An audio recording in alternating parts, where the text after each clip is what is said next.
Só um minutinho. Hello! Oi! Tudo bem? Que delícia! Longe, mais perto, né? Tá certo. Deixa eu ver se o áudio tá bom. Pra mim, tá. Tá dando um pouquinho de eco. Acho que a gente tá muito perto, né? É verdade. Acho que é por isso. Tá dando um pouco de eco. Imagina, em linha reta deve ser uns 3 quilômetros. Pra quem não... Bom, antes de tudo, deixa eu só, senão...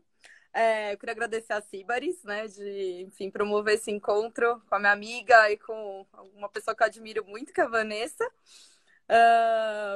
Enfim, e eu acho que uma hora vai ser muito curto pra gente falar tudo que a gente quer, mas enfim, vamos lá. E a Vanessa falou, a gente tá muito perto realmente, eu tô agora na Serra Gaúcha, visitando aqui, visitando não, né? Visitando meu namorado, na verdade, mas tô aqui pertinho da Vani. Quantos quilômetros você falou, Van? E em linha reta deve dar uns 3, 4 quilômetros. É bem pertinho, delícia. Bom, começando, eu acho que é legal você contar um pouquinho da sua história, como você começou, porque você é uma das poucas pessoas, eu acho, que tem, assim, de vinificação de mínima intervenção aqui no Brasil, que tem um passado em enologia mais técnica, em vinhos convencionais, e você migrou. Eu acho isso muito, muito interessante, um super diferencial. Se puder contar um pouquinho. Bom, então, acho que a minha história no mundo do vinho começa já no dia que eu nasci, porque eu nasci no dia do enólogo, e eu acho que isso é quase que uma predestinação, por assim dizer. Desde pequena, meus pais sempre tiveram vinhedo, o meu nono tinha.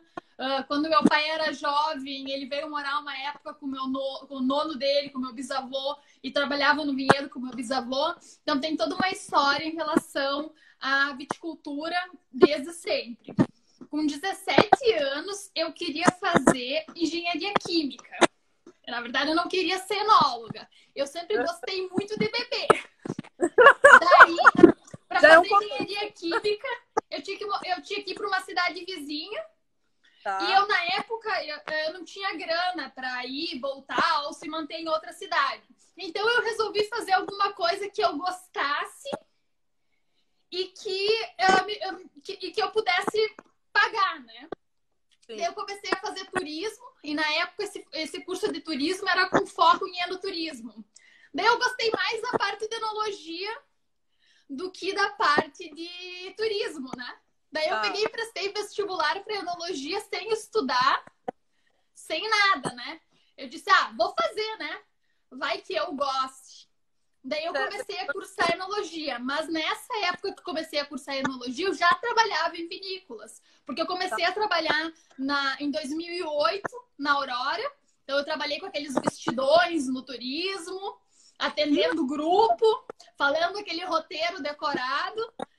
E em 2008, no mesmo ano, eu migrei para Miolo, que é do lado da casa dos meus pais. É tipo assim, 500 metros da casa dos meus pais. E comecei a trabalhar eu era tipo assistente de produção. Eu era um pau para toda a obra, na verdade. Tipo assim, precisa de alguém na linha de engarrafamento porque faltou alguém. Ia lá a Vanessa. Precisa alguém ajudar no degorge dos espumantes. Ia lá a Vanessa. Final de ano, a gente tá fazendo kit, que era uns kits com 2 tacinhas e uma garrafa de vinho ou espumante. Ia lá a Vanessa ajudar se precisava. Então eu fazia meio que de tudo. E nessa época, o Biratã, que era meu chefe, que era o chefe do turismo, ele me convidou para mim ir em final de semana ajudar no varejo. Daí eu comecei a trabalhar de segunda a sexta na área produtiva e de sábado e domingo no turismo. E eles gostaram de eu trabalhando no turismo. Daí eles me convidaram, Vani, tu não quer vir pro turismo? Tu vai ganhar mais. Tu se dá super bem e tal. Daí eu disse, não sei, não é bem o que eu acho que eu quero, né? Daí, fui e fiz um teste, né? Só que daí eu vi que não era muito o que eu queria. Eu gostava realmente de botar a mão na massa, de ver a coisa acontecer, né? Daí, então, eu disse, vou tentar voltar para a área produtiva de alguma maneira. Daí, na safra de 2011, eu já pedi para mim ir para o Seival, só que daí foi a Isabelle, que era uma amiga minha, que era a unidade da campanha, que era uma forma de eu voltar para a produção, para a área produtiva. Sim. E daí não deu, e daí o que eu fazia? Daí quando sobrava, tipo, sábado eu ia ver o que estava acontecendo na cantina, ou domingo, tipo, porque na safra se trabalha direto, né? Então sobrava um tempo do turismo, eu ia dar uma metida assim na área produtiva. E em 2012 surgiu a vaga de eu voltar, daí eu voltei, eu fiz um treinamento em Bento, em 2012, em 2011, da metade do ano em diante, de 2011, e em 2012 eu fui para a safra no Seival, que é na Campanha Gaúcha. Que foi a daí grande... Eu tive a oportunidade de trabalhar lá na Campanha Gaúcha, conhecer um pouquinho dos terroirs fantásticos para vinho tinto, né? É uma dos grandes potenciais para vinhos tintos mais encorpados, mais estruturados. Mais tradicionais. Tradicionais. Eu fiz a safra lá e eu sempre fui muito metida, né? Eu sou de pedir muito e querer aprender eu não me importo em fazer qualquer coisa. Se eu tiver que limpar o chão, eu vou limpar o chão. Se eu tiver que pegar o jato e jatear a caixa de uva, eu vou jatear a caixa. Se eu precisar descarregar um caminhão de uva, eu vou descarregar um caminhão de uva, porque eu sou filha de colono, né? Então eu sempre fiz meio que de tudo. Daí o Miguel gostou de eu ter ajudado ele na safra e eu disse, eu tinha interesse em fazer uma safra no Nordeste. Uhum, sim. Daí eu saí da unidade da campanha, fui para Expo Vines na época em São Paulo, fiquei uma semana lá e fui direto para o Nordeste. Cruzou o Brasil. Daí eu fui e fiz um período lá no Nordeste e depois me chamaram de volta. Eu até recebi, até era para mim ficar lá se eu quisesse. Só que daí eu pensei, é longe de casa, longe de tudo. E na época, acabou acontecendo uma tragédia com uma amiga minha que trabalhava na unidade daqui. Me disseram, Vani, volta que tu vai ganhar a mesma coisa. E tu pode ficar mais perto dos teus pais e tal, enfim. Daí eu peguei e voltei. Fiquei no laboratório, mas sempre fui daquele tipo assim, se não tivesse o que fazer, eu tentava fazer tudo o mais rápido possível e... para mim poder ver as outras coisas acontecendo. E eu sempre fui de pedir muito. Eu já estava antenada assim na safra, né? Quero fazer uma safra com o Gilberto, porque o Gilberto também era fantástico. Eu tinha tido a experiência de fazer uma safra com o Miguel de Almeida, tinha tido a oportunidade de fazer uma safra com o Flávio Durante, que era no Nordeste, e depois eu queria ter a oportunidade de fazer uma safra com o Gilberto. Daí eu já comecei a perguntar, né? Eu quero e tal. Daí eu fiz 2013 e 2014 com o Gilberto. Tá. Daí na safra eu ia para a cantina, ajudava tudo o que precisava. E ajudava a fazer as ordens de serviço de elaboração. O Gilberto é fantástico, me ensinou muita coisa. E chegou num ponto da safra que eu fazia as ordens, eu só mostrava para ele e dizia, é isso? E daí eu dava pro pessoal trabalhar. E ele era assim, ele explicava, ensinava, e de uma hora para outra, como ele pegava confiança, ele, era super querido e dizia, Vani, é isso, tu sabe já fazer. Mas isso tudo da faculdade, você parou, você trancou, como é que foi? Eu tranquei em 2012, quando eu fui pro Nordeste. Sim. Depois, quando eu voltei a fazer, mas daí eu já estava atrasada. Era para mim ter me formado, ter feito o TCC em 2013, 2014. Se eu tivesse seguido normal, em 2013 eu teria me formado.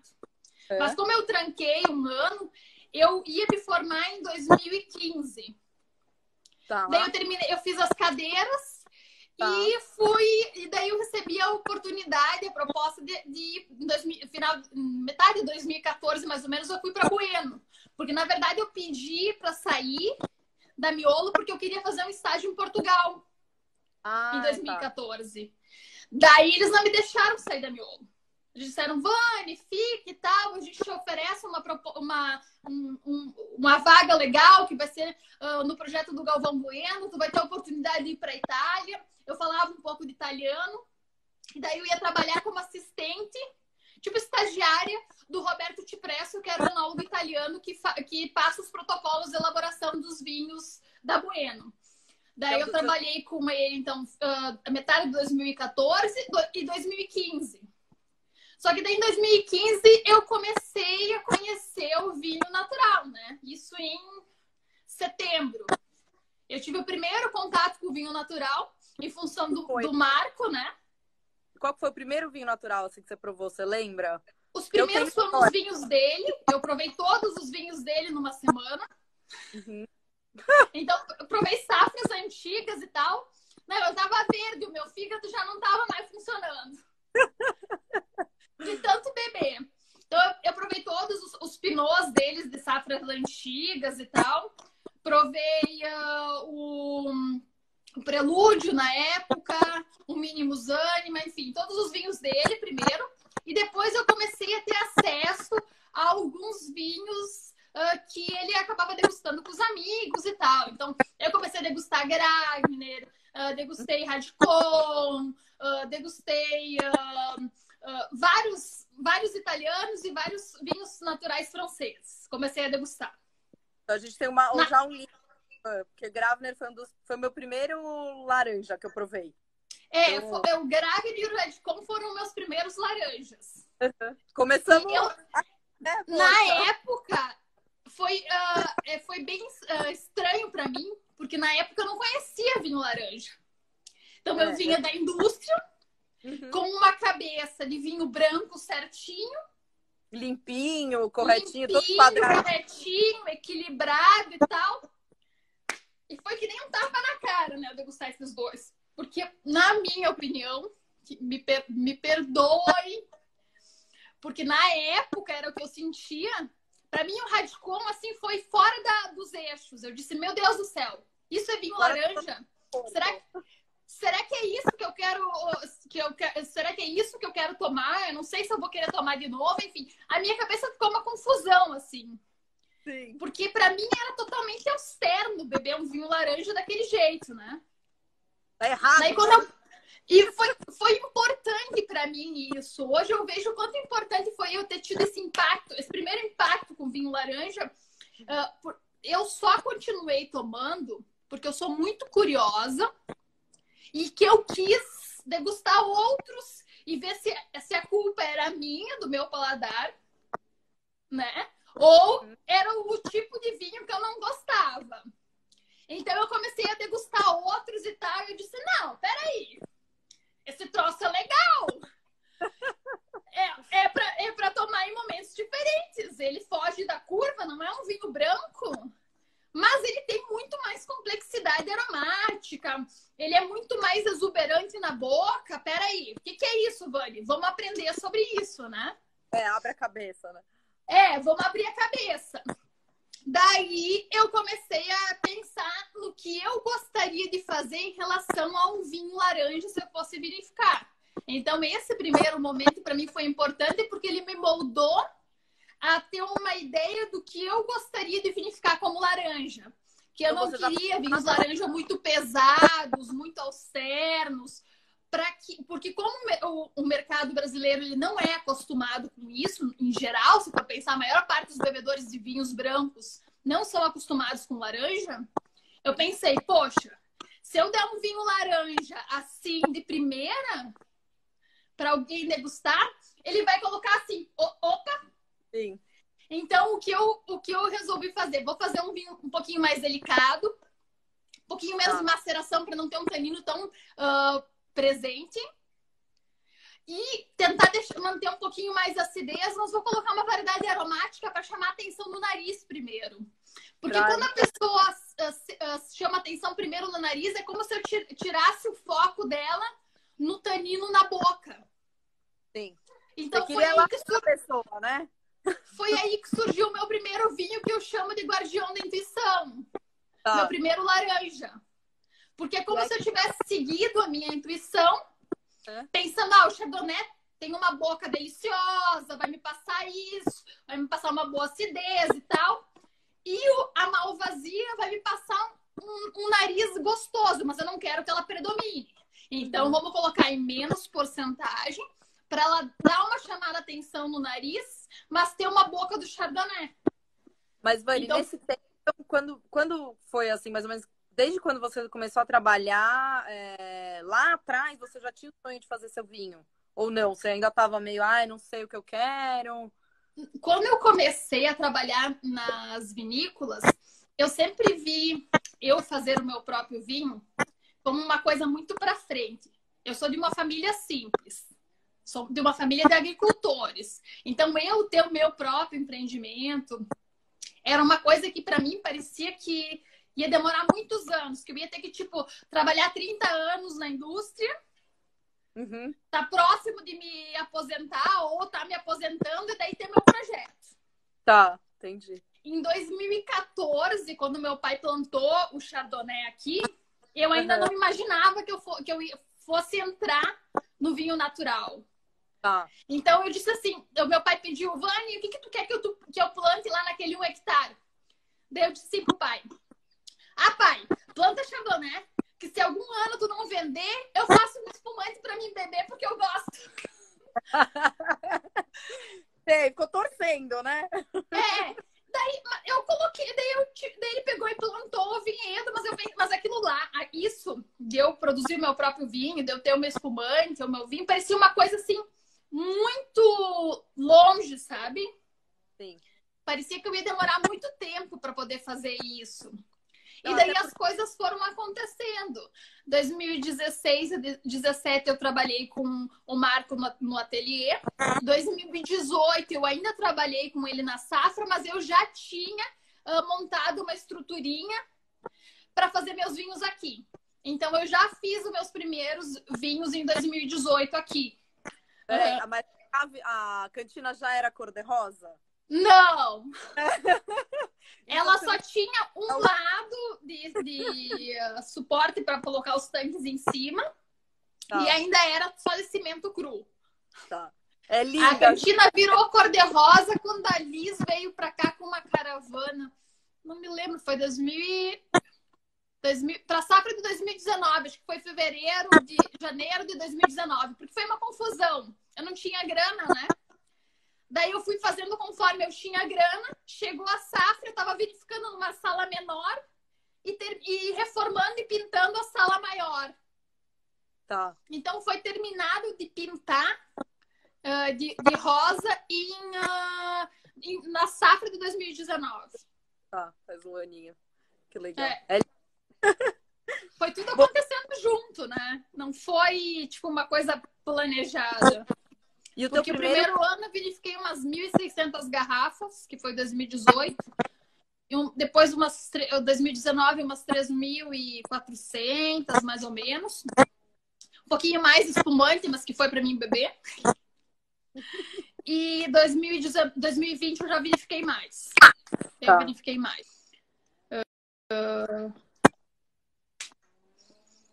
Ivan, e o seu primeiro vinho, então, qual que foi? Você já fez quantos tipos de vinho?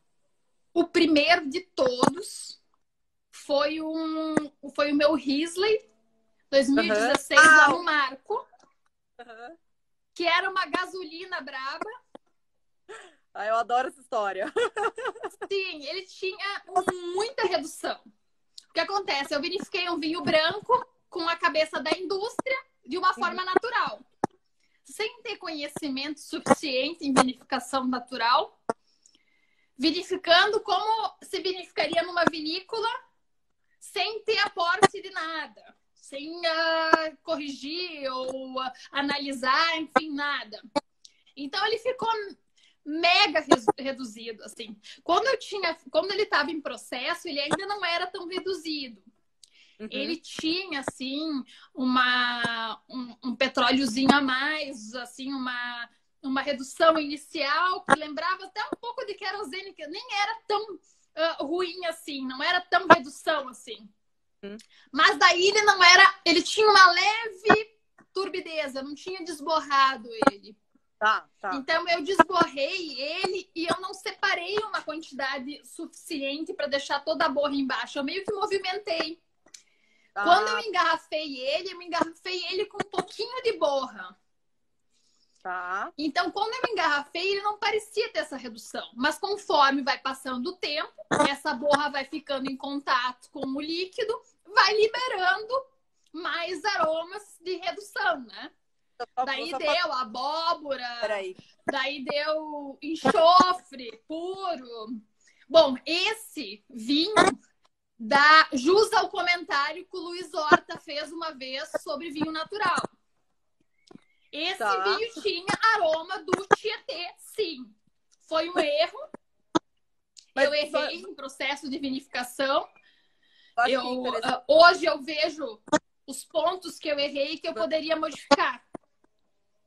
Eu acho que é interessante, porque a gente entende o que é, mas acho que quem tá ouvindo, muita gente não entende, primeiro, o que é redução, mas é isso, né? Esse aroma, assim, de enxofre, ou um aroma meio de podrinho, vamos dizer. Quando tá em processo de fermentação, a redução, ela começa com um pouquinho de abóbora. Assim, a abóbora, quando ela tá começando... Sabe quando a gente descasca a abóbora e fica a casca no lixo e ela começa a ficar com cheiro, assim, de... que tá apodrecendo? Ela começa com um toque levezinho disso em processo de fermentação. Quem tem um nariz mais forte, quando tiver um tanque que tá reduzindo e for bem perto, encostar no tanque e sentir, vai já sentir. Sem precisar degustar o vinho para saber. Já vai sentir chegando perto do tanque um pouco de aroma de abóbora, pode ser um pouco de aroma de repolho, que é um enxofre, na verdade, né? É o H2S, a formação do composto de H2S. E quando esse composto fica estável e vira mercaptano, ele não sai mais.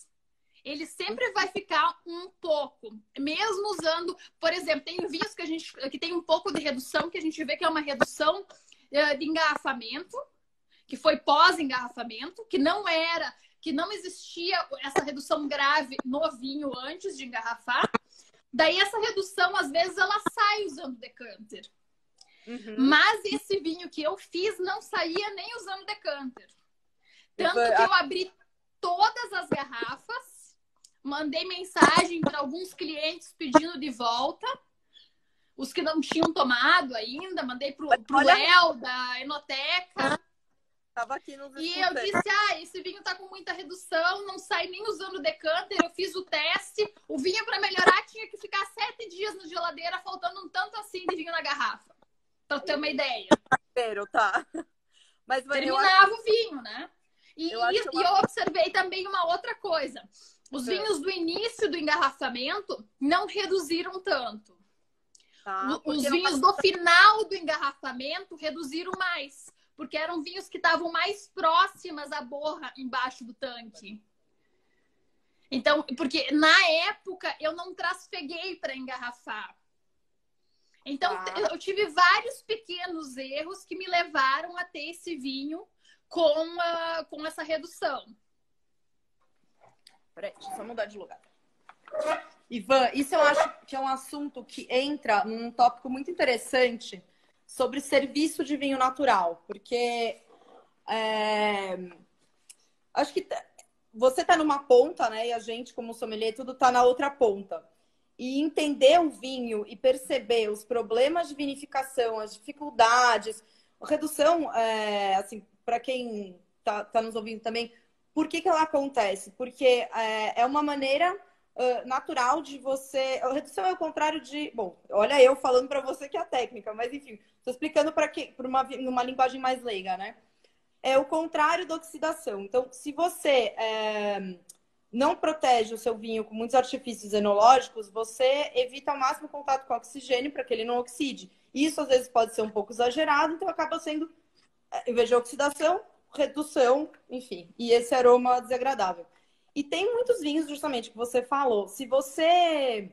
É que o seu caso é interessante porque foi exagerado, enfim, e é óbvio, foi seu primeiro vinho, como você disse, você estava com a cabeça de vinho convencional.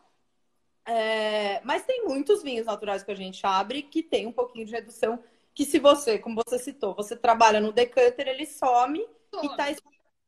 E tá protegendo o vinho de uma forma natural. Que essa redução que depois some, é uma redução que não foi um problema sério de vinificação. Porque o que acontece? Durante a vinificação, se faltar para a levedura oxigênio demais ou nutrientes, vai ter mais probabilidade de redução. Então, nas vinícolas convencionais, se faria o quê? Se faria uma correção de nitrogênio, de fosfato de amônio. Essa correção de nitrogênio, ela vai auxiliar para que a levedura tenha uma síntese de fermentação melhor. Vai fermentar mais direitinho até o final. Não vai faltar nutriente para ela não vai ficar estressada. Ela não vai usar outros compostos para formar o H2S. Ela vai usar o nutriente, o nitrogênio que está ali para ela fermentar. Tá. E se a gente tiver pouco oxigênio ainda, essa redução aumenta. Então a gente fica... Normalmente, quando a gente vinifica vinho branco, a gente fica com medo de dar oxigênio, né? O tinto Sim. A gente remonta muitas vezes, a gente faz pigeagem. Quando está na fermentação tumultuosa, dependendo do vinho, se faz uma delestagem. Então, a gente adiciona muito oxigênio para o vinho tinto, porque o tinto a gente não tem medo. O branco, normalmente, a gente não faz nada dessa forma. A gente não remonta tanto ele. E a gente... Eu, inicialmente, até pensava que era meio que errado fazer isso. Dar oxigênio para vinho branco em processo de fermentação. Uhum. Então, eu tentei fazer um branco lá atrás sem oxigênio. Só que se a gente vê que a uva está deficiente, a uva ou é um ano que choveu muito, que o nitrogênio está diluído, ou é um ano que a uva atingiu um ponto de maturação muito alto, que o nitrogênio está degradado, ou é uma uva que, enfim, que deu algum problema, é maior a probabilidade de ter redução. Sim. Então, durante o processo de elaboração, é muito importante que a gente primeiro saiba o que a gente está recebendo, como está a minha matéria-prima, como é o ano, como foi a safra de... Vamos pensar, vamos comparar. Como foi a safra de 2016 comparada com a safra de 2020? Safra de 2016 foi uma safra diluída. Foi uma safra que a gente teve excesso de chuva. Então, a uva, ela estava com probabilidade de maturação baixa. Esse vinho, por exemplo, estava com 10,5 de álcool, provável. Só que tinha muito líquido nisso, tinha muita água. Então, esse nitrogênio ele estava diluído, tinha menos quantidade de nitrogênio disponível para essa levedura fermentar bem. Uhum. Já um ano que nem 2020, foi um ano que foi excelente. Só que se eu tiver essa mesma uva com potencial de 14 de álcool, eu posso ter pouco nitrogênio também, para ela conseguir fermentar bem até o final. E isso também pode me causar um estresse e, consequentemente, uma redução. Então, pensando em vinho natural, o que a gente pode fazer pensando em cada uva, em cada ano, como ela chegou? 2016, eu deveria ter trabalhado de que maneira?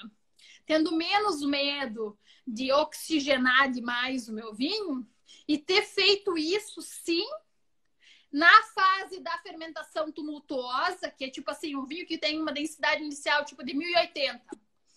A tumultuosa vai ser tipo 1040 a 1000 e... Vou colocar um pouquinho menos, uns 1050 a 1020. Ali vai ser um espaço de ter... Vamos só traduzir uma linguagem mais leiga. O que é uma densidade, o que é uma tumultuosa, né, da fermentação, enfim, se puder explicar. A densidade e a quantidade é uma medida da quantidade de açúcar que a gente tem na uva, ou no mosto, ou no suco da uva. A fermentação tumultuosa A fermentação tumultuosa é a fase mais acelerada da fermentação, que eu tenho maior aumento de temperatura, que eu já tenho uma quantidade de álcool maior, que as leveduras estão a 1000 ali, enlouquecidas, fermentando e produzindo álcool. Parece que o vinho está fervendo, assim, quando a gente olha. Isso, literalmente. Faz até uma espuma em cima que a gente observa e ele se movimenta e a gente vê muito gás sendo liberado. Então, como a gente tem muito gás carbônico sendo liberado... Essa fase é uma fase que eu posso ter menos medo de oxigenar. de dar mais oxigênio para esse vinho. Então, é uma fase que, quando você pensa em vinho natural branco, a gente não precisa ter tanto medo de oxigenar o vinho, que vai oxidar. Não vai, porque está no auge da fermentação. Então, antes de ter um vinho reduzido, a gente vai oxigenar um pouquinho mais, vai dar um pouco mais de oxigênio para esse vinho. E se a gente observar que mesmo assim está iniciando uma redução no vinho, a gente ainda pode cortar com uma uva mais verde. Que essa uva mais verde, ela vai... Como? Não, é porque, desculpa, é que às vezes eu te interrompo um pouquinho para traduzir uma linguagem mais fácil. Cortar quer dizer fazer um blend. Isso, misturar um suco, um mosto de uma uva mais verde, para que isso fermente bem. Porque daí eu vou ter mais nutriente disponível ali. Então tem várias faces que dá para fazer de forma natural as correções que se fariam na indústria utilizando um fosfato de amônia, utilizando um microoxigenador dentro do tanque, no caso do vinho branco que está começando a reduzir. Dá para fazer isso, só que de forma natural, usando alguns artifícios. Eu vou cortar com uma uva menos madura, uma uva que está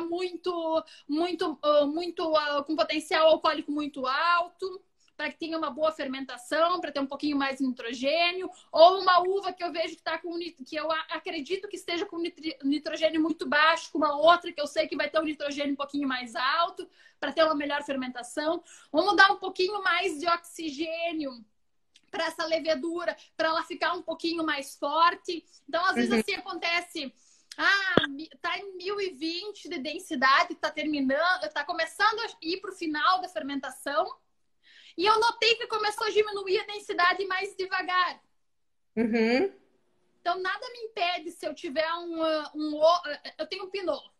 E eu tenho um outro pinot que eu posso colher e colocar mais 2, 3 caixas dentro. Nada me impede de fazer isso. Seria uma precaução para que essa fermentação acontecesse bem, de forma natural. Eu, em 2018, tive o Transmutação. O Transmutação era um vinho que estava com potencial alcoólico de 14,7 quando o Pinot chegou aqui. Eu não queria fazer Pinot com Gamay. Eu queria fazer Pinot Noir só. E queria fazer o Gamay só. Então, o Transmutação, até por isso que eu chamo ele de Transmutação e por isso que eu coloquei uma borboleta mudando. Por quê? Porque aconteceu. Foi a medida de precaução que eu tomei para que o vinho fermentasse bem até o final. Eu tinha medo que esse vinho de 14,7 de uma região mais quente, que normalmente degrada mais compostos, em geral, degrada mais acidez total, então tinha um pH mais alto, degrada mais nitrogênio quando tem a uva super madura, então eu tenho já pouco nitrogênio para conseguir chegar no final da fermentação bem.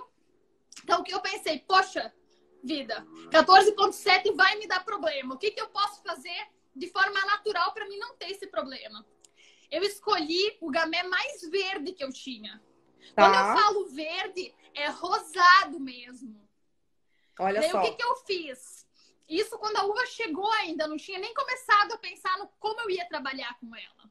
Eu tinha Gamay colhido, eu peguei e separei uma quantidade de Gamay mais verde e deixei os cachos inteiros de Pinot. Eu disse, não, primeiro eu quero Gamay verde aqui. Daí eu pensei, vou desengaçar, porque o problema do Gamay verde teria um tanino muito herbáceo do engaço. Daí eu desengacei, coloquei embaixo, coloquei os cachos inteiros de Pinot no meio e coloquei uva desengaçada em cima. Fiz um sanduíche de Pinot Noir com Gamay. Daí, quando eu fiz esse sanduíche, eu tinha resolvido, assim, eu tinha ficado tranquila uns 70% já. Mais tranquila. Porque eu sabia que eu tinha aumentado a minha acidez total, então eu tinha diminuído o meu pH. Então, eu sabia que eu tinha aumentado... Porque colocou uma uva mais verde, né? Isso. Só tem fruta, qualquer fruta que a gente come, se ela tá mais verde, tá mais ácida. Então, isso aí. Você quis. E eu tinha molhado todo o Pinot Noir com essa uva desengaçada em cima. E eu tinha molhado esse Pinot Noir com uma uva 100% Sã, que era o Gamay mais verde. Uhum. Então, ela ia iniciar o processo fermentativo com uma uva com nenhum problema, com nada de errado. Não tinha... Porque uma uva mais madura tende a ter um pouco mais de glomerela. Uhum. Glomerela é uma doença que, quando a gente olha o cacho no vinhedo, a uva parece que ela começa a pacificar. Então, quando a gente olha... Às vezes acontece dela pacificar por causa do sol, por causa da safra, por causa que ela chegou no ponto de maturação dela. Mas, normalmente, quando dá queimadura de baga, que o sol fica um pouco mais forte, ela tende a queimar e nessa queimadura vir mais glomerela. Tá. É um fungo isso? Isso, é um fungo. E esse fungo, se eu tiver muita quantidade de glomerela, normalmente eu tenho maior possibilidade e probabilidade de ter uma acidez volátil mais alta. Tá. Então, o que eu fiz? Vamos traduzir. A acidez volátil é aquela sensação, gente, que lembra um pouco acetona, vai para quase um vinagre.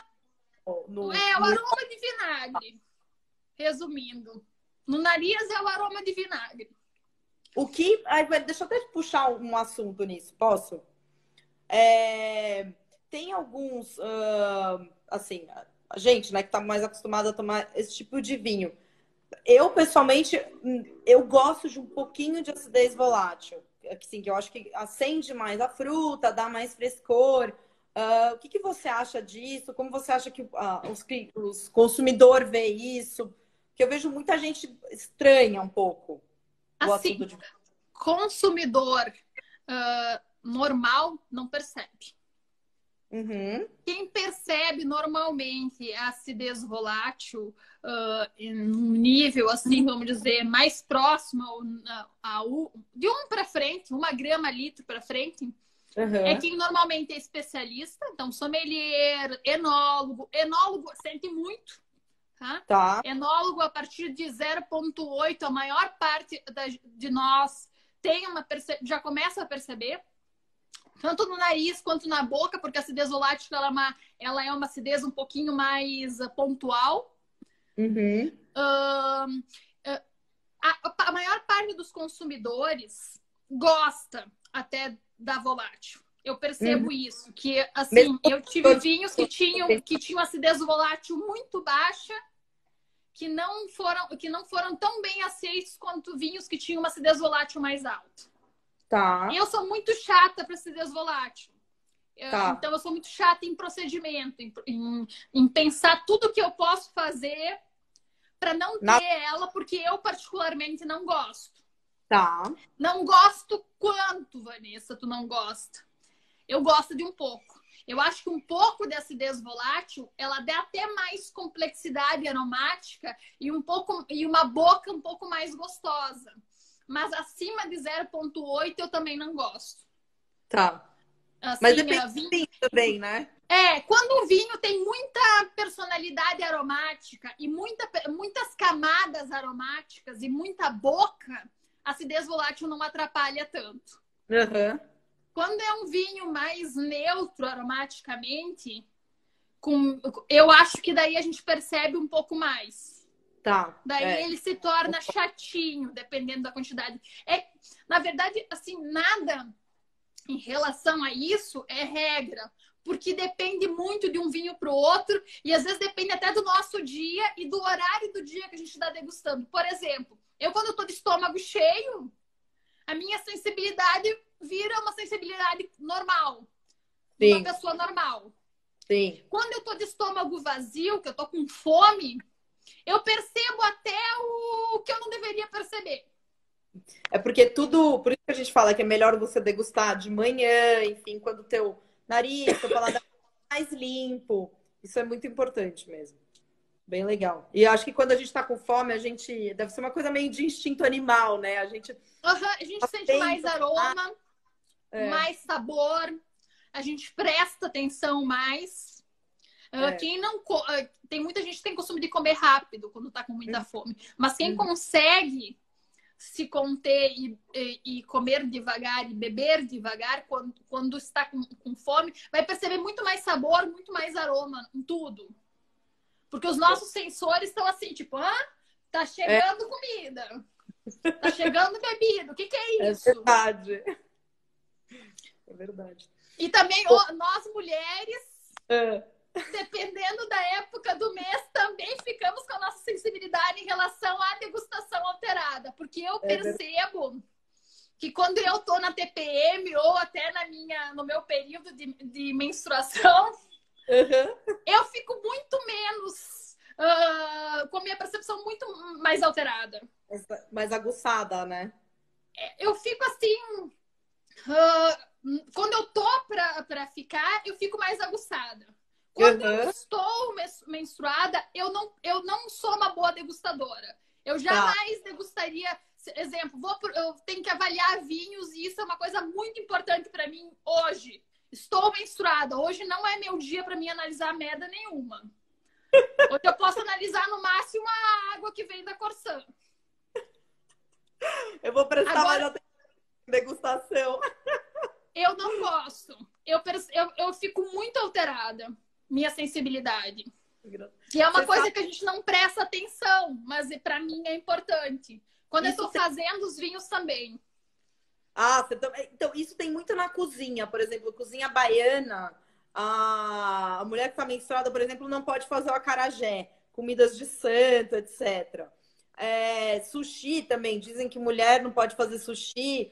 Porque tem o pH da mão, sei lá, diferente, ou porque menstrua, não sei, mas tem certas coisas ligadas a isso. Mas é engraçado. Nossa, eu sinto muito alterada a minha percepção. Muito. Muito, muito, muito, muito. Ai, que figura. Ivane, eu queria falar um pouquinho também. Teve alguém que perguntou aqui qual que é o vinho que te dá mais satisfação, o vinho que você mais gosta, assim, teu? Hoje? Hoje o meu vinho que eu mais gosto é o Gamay. Tá. Hoje. Aliás, mas já teve outros. Tá. Já teve outros. Na minha primeira safra, eu não gostava de nenhum. Assim, gostava um pouquinho mais do Pinot Noir, quando eu fiz lá com o Marco em 2016. 2018, eu gostava mais do Segredo, que era o corte das 4 variedades. Que era o meu vinho que eu mais gostava. Foi um vinho que eu até criei para mim. Legal. Porque, assim, na verdade, eu nunca fui muito de vinho tinto, para ser sincera. Eu nunca me encontrei muito nos vinhos tintos. Eu me encontrava muito mais nos vinhos brancos, nos espumantes, nos rosés. Eu, particularmente, tomava vinhos tintos só me alimentando. Jamais eu abriria uma garrafa de vinho tinto para beber, que nem eu abri uma garrafa de vinho tinto para mim tomar agora. Jamais faria isso. Porque eu não havia me encontrado ainda. Então, quando eu fiz o Segredo, eu quis fazer um vinho mais leve possível, mais delicado possível, que me chamasse atenção no nariz, que tivesse uma boa acidez, porque eu gosto da acidez, que tivesse uma boca que lembrasse mais um vinho rosé do que num vinho branco, do que num vinho tinto. Porque é o que eu particularmente gosto. Eu só descobri que eu gostava de vinho tinto assim quando eu comecei a tomar os primeiros vinhos naturais. Até então eu achava que eu não gostava muito de vinho tinto. Sim. Eu sempre dizia, não, eu gosto mais de espumante e mais de vinho branco do que de tinto. E depois eu comecei a gostar mais desses vinhos tintos mais leves, com Gamay, com Pinot Noir. Então, o Segredo em 2018 e 2019. 2019, acho que eu gostei mais do... 2019 mais do Gamay, depois do Nebbiolo também gostei bastante. E 2020 tem muita coisa que está se mostrando muito legal, porque 2020 foi uma safra muito boa. Eu já tenho vinho limpo antes do inverno. Então, para acontecer isso é muito difícil.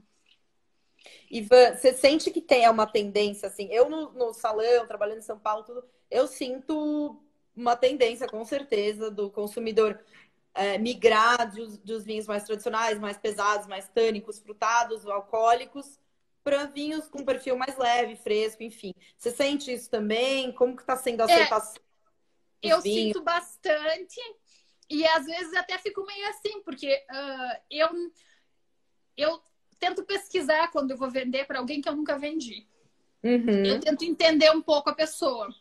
E às vezes eu fico com medo de vender alguns vinhos. Tá. Porque eu acho que elas vão gostar mais de vinhos mais encorpados. Uhum.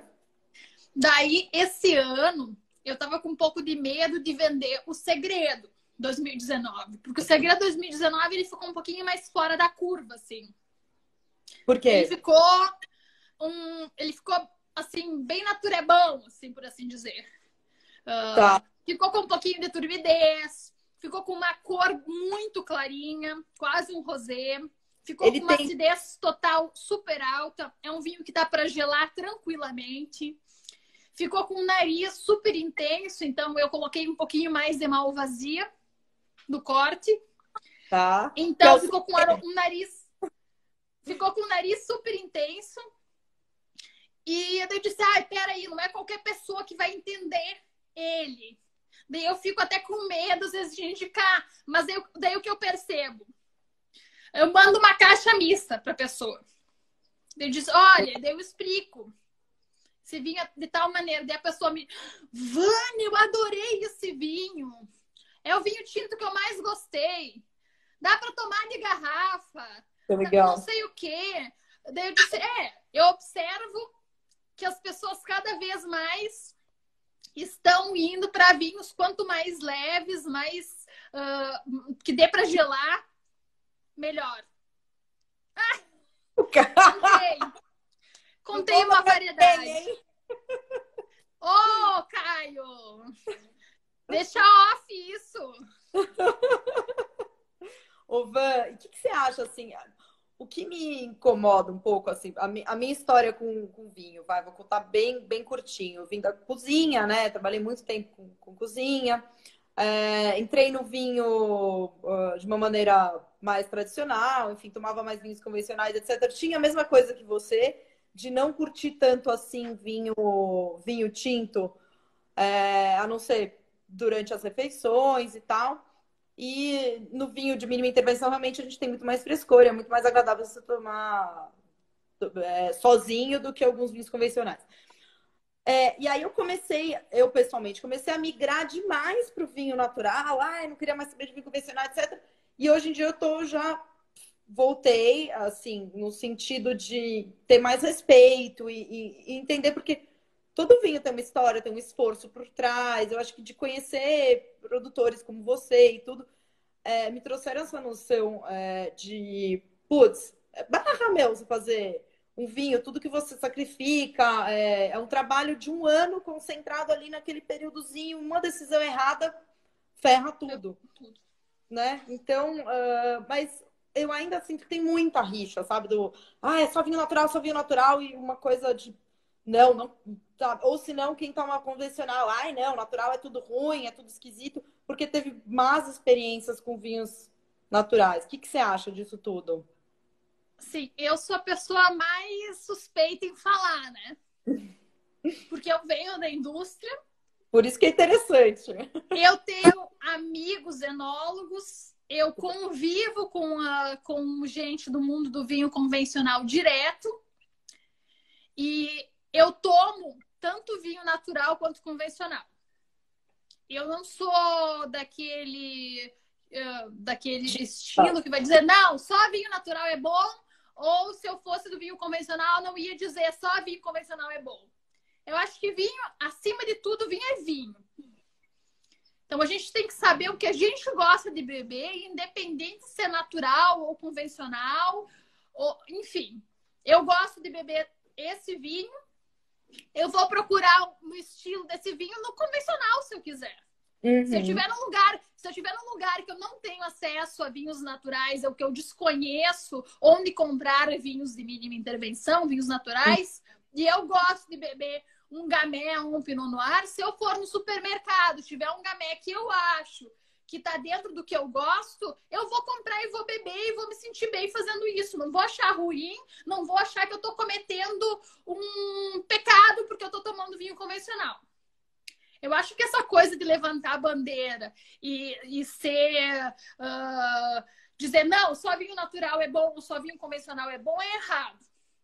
Porque antes de tudo, qualquer uva fermentada é vinho. Independente do processo de elaboração que ele tomou, da direção que o enólogo quis tomar. Uhum. Então, a única coisa que eu particularmente não gosto são vinhos com defeitos predominantes. Uhum.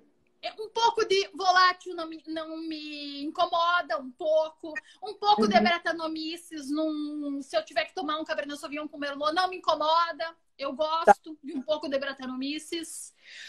Eu gosto de um pouco de redução. Coloca no decanter e a gente resolve. Não me traz problema. Então, eu acho que tanto no vinho natural quanto no convencional a gente pode encontrar problemas. A gente pode encontrar, por exemplo, um vinho convencional reduzido. Um vinho convencional com um pouco de... tive problema de instabilização proteica. Tá com parece uns pelinhos de roupa dentro do vinho. Tá aí, porque convencional não pode ter e o natural pode. Né? Então, tanto natural quanto convencional podem. Até porque depende do produtor também. Tem um convencional mais corrigidão, com mais... E a gente está indo... O que eu consigo observar com os meus colegas, com os meus amigos, os profissionais que eu tive a oportunidade de trabalhar, nós estamos indo para uma direção do vinho com menos intervenção, seja o convencional quanto todos os vinhos cada vez mais terão menos intervenção. Então, legal. Eu consigo observar vinícolas grandes já preocupadas com o uso excessivo de SO2. Por exemplo, a Valduga lançou um vinho sem SO2. A Miolo, esse ano, está lançando um vinho sem SO2 que não usou levedura. A Valduga lançou uma Surly que fez horrores de sucesso. Verdade. Que é o espumante sem degorge, que é o espumante turvo. Então, que o espumante ancestral normalmente tem um pouco de turbidez. Então, eu observo que no mundo do vinho, a gente está tendo um resgate desses procedimentos que são ancestrais, que é como sempre se vinificou. Porque essas tecnologias de filtro que a gente tem hoje, de fazer o degorge do jeito que a gente faz hoje nas vinícolas com as máquinas, todos esses procedimentos que são mais tecnológicos é uma coisa muito recente. Sim. E não são todas as vinícolas que têm um filtro tangencial. Eu acho que a gente pode usar a inteligência que a gente ganhou através dos séculos e tudo, né? Porque tem muita gente que fala, poxa, mas demoramos, sei lá, 8.000 anos para chegar aqui num vinho limpo, num vinho mais tecnológico. Eu acho que não dá para a gente negar todos esses avanços, mas usar de uma maneira consciente. Consciente, né? E a gente observa que as pessoas estão preocupadas com isso. E isso não é uma coisa que está surgindo por causa do vinho. Isso é uma coisa que está surgindo por causa da alimentação. Sim, totalmente. Então, a gente começou a buscar mais alimentos orgânicos, mais alimentos de pequenos produtores. E, consequentemente, isso está respingando no vinho. Sim. Então, eu acho que primeiro foi uma mudança em relação à alimentação e o vinho começou a se resgatar o vinho também. E se valorizar o pequeno produtor do vinho também. Que era uma coisa que a gente não via muita... tanto que nem existia uma legislação para pequeno produtor no Brasil, né, de vinho. Existia legislação só para médio e grande produtor. Então, agora já tem uma preocupação. Recentemente, a presidente da OIV postou no Instagram dela dizendo que ela tem interesse em ajudar a ter uma legislação para o vinho natural no Brasil. Ah, legal. É, Então, já se está vendo que a mudança está acontecendo, mas a gente também não pode querer que isso ocorra de uma hora para outra e não pode querer dizer que, tipo, eu faço vinho natural, meu vinho é melhor que o teu. Não! É até vinho! Vai, fazer esse né? vinho no Brasil, da maneira que a gente faz hoje em dia, é uma coisa muito nova. Quer dizer, a história do vinho do Brasil remete a um tempo bem antigo, mas assim, um vinho de boa qualidade, vamos dizer assim, é muito recente. E o vinho, essa onda, vamos dizer assim, de vinho de mínima intervenção no Brasil, bem recente, assim, esse É resgate. 18 anos. Então, né, acho que a gente tem que ainda que aprender quais são os vinhos, quais são as uvas, quais são as regiões, então a gente tem que aprender ainda muita coisa. É, tem toda a legislação de mapa, etc., que é um pouquinho complicado, enfim. E até a gente colocar regras para dizer o que é natural, o que não é, enfim. Dá um pouco de. Estava conversando outro dia com o Dani, de colocar muita regrinha antes da gente se entender, né? O É, que funciona. Ô, Vani, o Alan estava perguntando aqui se foi complicado convencer tua família. Eu não sei, o Chardonnay, por exemplo, que você tem, foi plantado de maneira convencional, vocês faziam aplicações, etc. Hoje em dia, eu sei que vocês diminuíram bastante, não está certificada orgânica ainda, mas ela não, é. eu faço uma agricultura razoável. Uhum, Então, até a floração, se for necessário, porque a gente às vezes tem muita chuva na floração, eu uhum, faço uso de sistêmicos ainda, até uhum. a floração. Pós-floração, eu trabalho como um vinhedo orgânico trabalharia. Com sulfato, bacilos, recope, só coisas que são permitidas pela agricultura orgânica. Orgânica. E para tua E, família, assim, como é que e foi? o que foi mais difícil para mim foi convencer eles não passar glifosato, Tá, não ó, passar veneno no chão. tá. Isso foi o que para mim foi mais difícil.